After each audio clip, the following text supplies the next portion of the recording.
আসসালামু আলাইকুম। ধামরাই সরকারি কলেজ কর্তৃক আয়োজিত আইসিটি অনলাইন ক্লাসে তোমাদের সবাইকে স্বাগত জানাচ্ছি। আমি মোহাম্মদ সাইদ আনোয়ার, লেকচারার, ধামরাই সরকারি কলেজ। প্রিয় শিক্ষার্থীরা, বিগত ক্লাসগুলোতে আমরা globalisation, robotics, genetics engineering, nano technology সহ বিভিন্ন বিষয় শিখেছি। আজকে আমরা শিখব হচ্ছে ইথিক্স অর্থাৎ নৈতিকতা নিয়ে। বর্তমান সময়ে নৈতিকতা একটি বহুল আলোচিত শব্দ। আমরা আমাদের জীবনে যে কর্মই করি না কেন, সকল কর্মেই আমাদের উচিত নৈতিকতা অনুসরণ করা। কিন্তু অত্যন্ত দুঃখের বিষয়, আমরা দেখতে পাই আমাদের দেশে অধিকাংশ মানুষ তার কর্মে নৈতিকতা অনুসরণ করছে না। এখন প্রশ্ন হলো, আইসিটি বিষয়ে নৈতিকতা আবার কি? আমরা সেই বিষয়গুলোই ধারাবাহিকভাবে আজকে জানব। তো প্রিয় শিক্ষার্থীরা, যে কথাটি বলতেছিলাম যে আজকের বিষয় হচ্ছে নৈতিকতা, অর্থাৎ তথ্য যোগাযোগ প্রযুক্তি ব্যবহারের ক্ষেত্রে নৈতিকতা।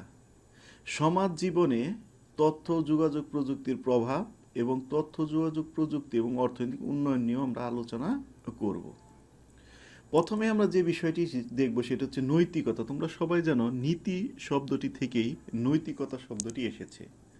নৈতিকতা হচ্ছে একটা কনসেপ্ট, একটি ধারণা, একটি মূলনীতি, যার উপর ভিত্তি করে তুমি যে কোনো কর্মের ভালো কিংবা মন্দ, ঠিক বা ব্যাঠিক, ন্যায় বা অন্যায় দিক বিচার বিশ্লেষণ করতে পারবে। তাহলে নৈতিকতা হচ্ছে একটি ধারণা, একটি মূলনীতি, একটি কনসেপ্ট, যার উপর ভিত্তি করে তুমি ভালো মন্দ নির্ধারণ করবে। তাহলে নৈতিকতা হচ্ছে মানুষের কাজকর্ম, আচার ব্যবহারের সেই মূলনীতি যার উপর ভিত্তি করে মানুষ একটি কাজের ভালো বা মন্দ দিক বিচার বিশ্লেষণ করতে পারে। প্রিয় শিক্ষার্থীরা, যে কোনো প্রতিষ্ঠানের প্রতিটি তথ্য ও যোগাযোগ প্রযুক্তি ব্যবহারকারী ব্যক্তির নৈতিকতার বিষয়ে কিছু বিষয় মেনে চলা উচিত। অর্থাৎ আমরা যখনই তথ্য ও যোগাযোগ প্রযুক্তি ব্যবহার করব, তখনই আমাদের কিছু নিয়ম মেনে চলা উচিত।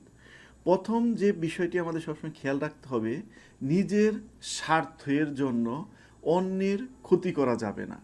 নিজের স্বার্থের দ্বন্দ্ব এড়িয়ে চলতে হবে। আমরা যদি কোনো প্রতিষ্ঠানের কর্মকর্তা কর্মচারী হই, সেক্ষেত্রে ওই প্রতিষ্ঠানের গোপনীয় তথ্যের গোপনীয়তা এবং বিশ্বস্ততা রক্ষা করতে হবে। আমরা অবশ্যই কোনো তথ্যের ভুল উপস্থাপন করব না। এছাড়া যথাযথ অনুমোদন ছাড়া ব্যক্তিগণ অর্জন বা অন্য কোনো উদ্দেশ্যে চাকরিদাতার সম্পদ ব্যবহার করার চেষ্টা করবে না। সামাজিক অবক্ষয় ঘটে এ ধরনের কোনো ছবি, ভিডিও প্রচার করবে না। ভাইরাস ছড়ায় বা স্প্যামিং ইত্যাদি কর্মকাণ্ড প্রতিহত করতে হবে। তাহলে প্রিয় শিক্ষার্থীরা, আমরা জেনে গেলাম যে তথ্য প্রযুক্তি ব্যবহারের ক্ষেত্রে আমাদের কি কি বিষয় অনুসরণ করা উচিত। এরপরে 1992 সালে কম্পিউটার ইথিক্স ইনস্টিটিউট 10টি বিষয় নির্ধারণ করে দিয়েছেন যে নৈতিকতার ক্ষেত্রে এই 10টি বিষয় অবশ্যই অনুসরণ করতে হবে। 10টি বিষয়ের মধ্যে প্রথম যে বিষয়টি রয়েছে যে অন্যের ক্ষতি করার জন্য কম্পিউটার ব্যবহার করা যাবে না। দ্বিতীয় হচ্ছে অন্য ব্যক্তির কম্পিউটারের কাজের উপর হস্তক্ষেপ করা যাবে না। অন্য ব্যক্তির ফাইলসমূহ হতে গোপনে তথ্য সংগ্রহ করা যাবে না। চুরির উদ্দেশ্যে কম্পিউটার বা কম্পিউটারের তথ্য ব্যবহার করা যাবে না। মিথ্যা সাক্ষ্য প্রমাণ বহনের জন্য কম্পিউটারকে ব্যবহার করা যাবে না। যেসব সফটওয়্যারের জন্য অর্থ প্রদান করা হয়নি সেগুলো ব্যবহার বা কপি করা যাবে না। অনুমতি ব্যতি রেখে অন্যের কম্পিউটার রিসোর্স ব্যবহার করা যাবে না। অন্যের বুদ্ধি বৃত্তি সংক্রান্ত ফলাফলকে আত্মসাৎ করা যাবে না। প্রোগ্রাম লেখার পূর্বে সমাজের উপর তা কী ধরনের প্রভাব ফেলবে সেটি চিন্তা করতে হবে। কম্পিউটারকে ওইসব উপায়ে ব্যবহার করা যেন তা বিচার বিবেচনা ও শ্রদ্ধা প্রদর্শন করে। তাহলে কম্পিউটার ইথিক্স ইনস্টিটিউট যে 10টি নির্দেশনা দিয়েছে, আমরা যখনই কোনো তথ্য প্রযুক্তির ব্যবহার করব এই বিষয়গুলো আমরা মেনে চলব। তো প্রিয় শিক্ষার্থীরা, আমরা যখন কম্পিউটার, মোবাইল, ল্যাপটপ আমরা ব্যবহার করব, ইন্টারনেট ব্যবহার করব, আমাদের এই 10টি বিষয় অবশ্যই মেনে চলতে হবে। এখন আমরা দেখব যে তথ্য প্রযুক্তির ক্ষেত্রে নীতি বহির্ভূত কি কি কর্মকাণ্ড হতে পারে। নীতি বহির্ভূত অনেক কর্মকাণ্ড হতে পারে, এখানে আমরা কয়েকটি বিষয় আলোচনা করব। প্রথমে যে সফটওয়্যার পাইরেসি, তোমরা এই শব্দটি অনেকেই জানো যে একটি সফটওয়্যার একজনে তৈরি করেছেন, তার অনুমতি ব্যতি রেখে ওই সফটওয়্যারে কপি করা বা ওই সফটওয়্যার ব্যবহার করা বা তার নাম না দিয়ে তোমার নিজের নামে তা বিতরণ করা বা কোনো ছোট্ট পরিবর্তন করা, এইটাই হচ্ছে কম্পিউটার সফটওয়্যার পাইরেসি। অর্থাৎ অন্যের বানানো জিনিস তার অনুমতি না নিয়ে ব্যবহার করা, কপি করা, এইটাই হচ্ছে সফটওয়্যার পাইরেসি। হ্যাকিং, তোমরা এই শব্দটি সবাই জানো যে একজন ব্যক্তির কম্পিউটার নেটওয়ার্কে তার অনুমতি ছাড়া কিংবা তার দেয়া পাসওয়ার্ড ভেঙে প্রবেশ করা কে বলা হয় হ্যাকিং। কাজেই অন্যের কম্পিউটার নেটওয়ার্কে তার অনুমতি ছাড়া প্রবেশ করা যাবে না। তোমরা সবাই জানো বাংলাদেশ সরকার সাইবার ক্রাইম আইন করেছে। তাহলে আমরা আগে জেনে নেই সাইবার ক্রাইম বিষয়টা কি।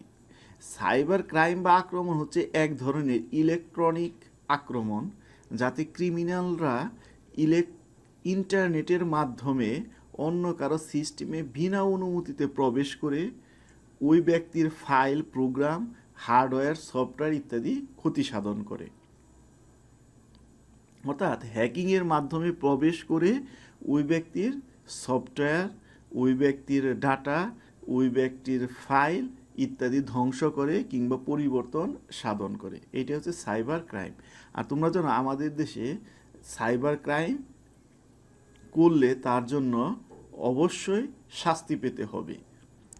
তো প্রিয় শিক্ষার্থীরা, আমরা তথ্য প্রযুক্তির ক্ষেত্রে নৈতিকতা বিরোধী আরও কয়েকটি বিষয় জানব। সেটা হচ্ছে প্লেজিয়ারিজম, অর্থাৎ অন্য ব্যক্তির লেখা চুরি করে কিংবা তাকে না জানিয়ে নিজের নামে প্রচার করা বা প্রকাশ করাকেই বলা হয় প্লেজিয়ারিজম। আমরা অনেক সময় দেখতে পাই অনেক ব্যক্তি অন্যের গবেষণা চুরি করে কিংবা তার অনুমতি না নিয়ে তার গবেষণালব্ধ ফলাফল বা অন্য গবেষকের ফলাফল নিজের নামে প্রচার করে। এটি হচ্ছে প্লেজিয়ারিজম। আমরা অত্যন্ত দুঃখের সাথে লক্ষ্য করি আমাদের দেশে অনেক মিডিয়ার মাধ্যমে আমরা জানতে পারি যে অনেক উচ্চ শিক্ষিত লোক তাদের উচ্চ শিক্ষার গবেষণা সরাসরি বিদেশি কোনো গবেষকের ভাষার রূপান্তর করে নিজের নামে চালিয়ে দেয়, যা খুবই দুঃখজনক। এই কাজটি করা যাবে না, এটাও এক ধরনের অপরাধ। তো প্রিয় শিক্ষার্থীরা, এই বিষয় এছাড়া রয়েছে স্প্যামিং, সাইবার চুরি, এগুলোও হচ্ছে তথ্য প্রযুক্তির ক্ষেত্রে নৈতিকতা বিরোধী কর্মকাণ্ড। তো তোমরা সবাই জানো যে তথ্য প্রযুক্তির প্রভাব আমাদের জীবনের এমন কোনো ক্ষেত্র নেই যেখানে তথ্য প্রযুক্তির প্রভাব নেই। এই যে তুমি আমার ক্লাস শুনছো, দেখছো, তুমি মোবাইল ব্যবহার করছো, সবই হচ্ছে তথ্য প্রযুক্তির অংশ। অর্থাৎ টেকসই উন্নয়ন, দারিদ্র্য বিমোচন, কর্মসংস্থান সৃষ্টি, সর্বোপরি মানুষের জীবনযাত্রার মান উন্নয়নে তথ্য ও যোগাযোগ প্রযুক্তির প্রভাব লক্ষণীয়, অবিস্মরণীয়। যেই দেশ তথ্য ও যোগাযোগ প্রযুক্তিতে ন্যায়সঙ্গত ব্যবহার নিশ্চিত করেছে এবং তথ্য প্রযুক্তির ব্যবহারের সর্বোচ্চ ব্যবহার নিশ্চিত করতে পেরেছে, বর্তমানে সেই দেশই সাফল্যের শিখরে অবস্থান করছে। তোমরা জানো যে জাতিসংঘের মহাসচিব বান কি মুন একটি কথা বলেছিলেন যে আইসিটির উন্নয়ন অর্থাৎ তথ্য প্রযুক্তির উন্নয়ন মানব সমাজের প্রায় প্রতিটি ক্ষেত্রকে পরিবর্তন করেছে।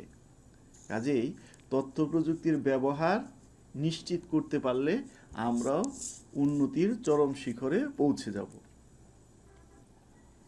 প্রিয় শিক্ষার্থীরা, আমরা একদম প্রথম ক্লাসেই বলেছিলাম যে তথ্য প্রযুক্তির ব্যবহারের অনেক সুবিধা রয়েছে। এখানেও আমরা আরেকবার কিছু সুবিধার কথা উল্লেখ করছি। তথ্য প্রযুক্তির কল্যাণে আজ পৃথিবীটা তোমার হাতের মুঠোয় চলে এসেছে। তথ্য প্রযুক্তির কল্যাণে তথ্য পাওয়ার ক্ষেত্রে খরচ কমে গেছে, জীবনযাত্রার মান উন্নত হয়েছে, দক্ষতা ও কাজের গতি বৃদ্ধি পেয়েছে, ই কমার্স, ই বিজনেস, ই গভর্নেন্স চালু হয়েছে, মানুষের স্বাস্থ্য সেবা, চিকিৎসা সেবা অনেক সহজলভ্য হয়েছে।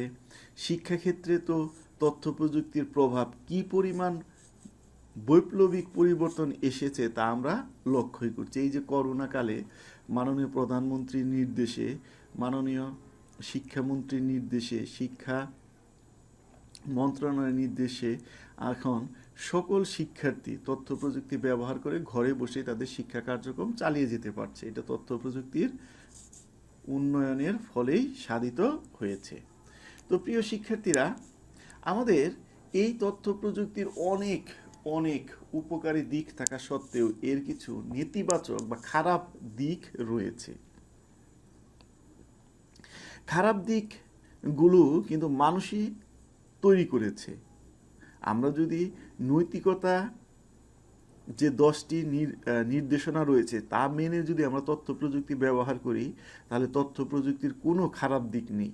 কিন্তু অনেকে আমরা এই নীতিগুলো বিসর্জন দিয়ে খারাপ দিকগুলো বা তথ্য প্রযুক্তির নেতিবাচক প্রভাবগুলো মানুষের সামনে তুলে ধরছি। তো যে নেতিবাচক প্রভাবগুলো রয়েছে তার মধ্যে প্রথমে রয়েছে অশ্লীলতা। অনেক ইন্টারনেট ব্যবহারকারী ইন্টারনেটে অশ্লীল এবং নগ্ন প্রচারণায় লিপ্ত রয়েছে। ফলে অনেক মানুষ তাদের অর্থাৎ যারা অশ্লীল ছবি বা ভিডিও আপলোড করছে তা দেখে অন্যরা ক্ষতিগ্রস্ত হচ্ছে। অনেকেই ওই যে আমরা হ্যাকিং বলেছিলাম যে এক ব্যক্তি অন্য ব্যক্তির গোপনীয় তথ্য পরিবর্তন করছে, আত্মসাৎ করছে। এরকম অসংখ্য খারাপ দিক রয়েছে। প্রিয় শিক্ষার্থীরা, তোমরা এই খারাপ দিকগুলো অবশ্যই অবশ্যই এড়িয়ে চলবে। তো প্রিয় শিক্ষার্থীরা, আজকে আমাদের আলোচনার বিষয় ছিল নৈতিকতার বিভিন্ন দিক, কুফল। প্রিয় শিক্ষার্থীরা, আমাদের সবসময় একটা জিনিস খেয়াল রাখতে হবে যে আমরা যদি জীবনের প্রতিটি ক্ষেত্রে নৈতিকতা অনুসরণ করতে পারি, তাহলে আমরা একদিকে যেমন উন্নতির চরম শিখরে অবস্থান করব, তেমনি আমাদের সমাজ, রাষ্ট্র, সর্বোপরি আমাদের এই বাসযোগ্য পৃথিবী অতি সুন্দর এবং মানুষের ব্যবহারের উপযোগী থাকবে। কিন্তু আমরা যদি নৈতিকতাকে বিসর্জন দিয়ে ব্যক্তিগত লাভের কথা চিন্তা করে কোনো খারাপ কাজ করি, তাহলে আপাত দৃষ্টিতে মনে হতে পারে তুমি লাভবান হবে, কিন্তু দীর্ঘমেয়াদী তুমি যদি একটু গভীরভাবে চিন্তা করো তাহলে দেখবা এটা তোমার জন্য ক্ষতির কারণ। একইভাবে আমাদের সমাজ, রাষ্ট্রের জন্য এটা ক্ষতিকর। সর্বোপরি আমাদের এই সুন্দর পৃথিবীটা মানুষের বসবাসের জন্য অনুপযোগী হয়ে যাবে।